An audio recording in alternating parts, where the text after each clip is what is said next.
70s horror. Best split screen ever in a movie, simultaneous split screen. The other poster is my film that I narrate, and I'm in when I was in the last day of my youth. Big Wednesday, John Milius, the surfing movie. So instantly I feel something with Chicory Moresco. Then I discovered they also love jazz. And I love jazz. You know, Miles Davis, Chet Baker, Billie Holiday, Sonny Rollins. And so we just had this, and now my friend from Redark, Lois Kircher, is telling me all of the mythology of Chicory and Moresco. So they don't use women, no women. Men play the women's roles, you know, very controversial. They always shoot in black and white. And to me, it's like, yeah, this sounds great. Plus the opportunity, you know, to work in Sicily, you know, was a challenge. But they are true original artists, and very few directors really have total control. Scorsese, Woody Allen, you know, in America, Spielberg, Jim Jarmusch, you know, Chicory Moresco. I mean, really, because eventually, even the biggest directors that you think you know, somebody else can recut their films. Final cut is very rare, and Chicory Moresco, they have their own final cut. Un'altra curiosità, lei soprattutto in questa ultima produzione di Gogol ha sempre dimostrato interesse verso la letteratura europea e dell'estero. Le mai venuto in mente di fare teatro per l'appunto?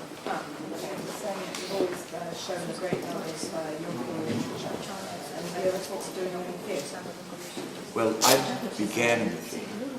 And I've had experience Goldoni, Chekhov, Shakespeare, and Molière, professionally, all professionally. To be honest, my love and taste goes to the American playwright Sam Shepard and to the English playwrights like Pinter as my favorites. Contemporary Edward Albee, but I love theater. You know, every time I'm in London, I make sure I see something. You know, and I just finished a film that was at Sundance with a great actor, Brian Cox. Brian Cox is the original Hannibal Lecter, Michael Mann's Manhunter, the precursor to Silence of the Lamb, and Brian is starring now on Broadway in the Thomas Stoppard play Rock and Roll about the end of communism. And it's just such an honor to be able to work with him, and, you know, and sit around and talk about the theater. But I don't know. Perhaps in America, I might direct something on the stage. But when I was young, I never had stage fright, you know, stuff, never. As you get older, for some reason I developed it. And I don't like to put myself through that. I mean, literally, you know. Apparently Laurence Olivier, that's why he stopped acting on the stage, because as he got older, he got more and more nervous. It happens, I don't know why. I think it's just because, or you are smarter, and you realize this is a great track. No one ever teaches you this, but when you're smarter, as you get smarter and wiser, there's more to worry about. You know, when you're a kid, you don't think you're ever going to die. You drink, you drive fast, you jump off of buildings. You just don't think you'll live forever. When you're old, you think of all the things that can go wrong. You know, and maybe that's why.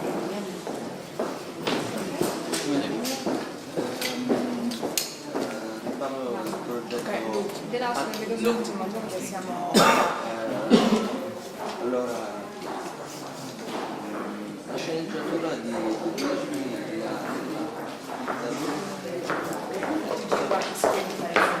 No.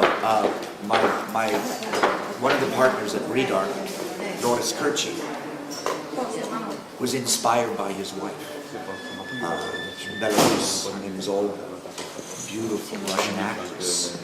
And she knew, as a child, this story was told.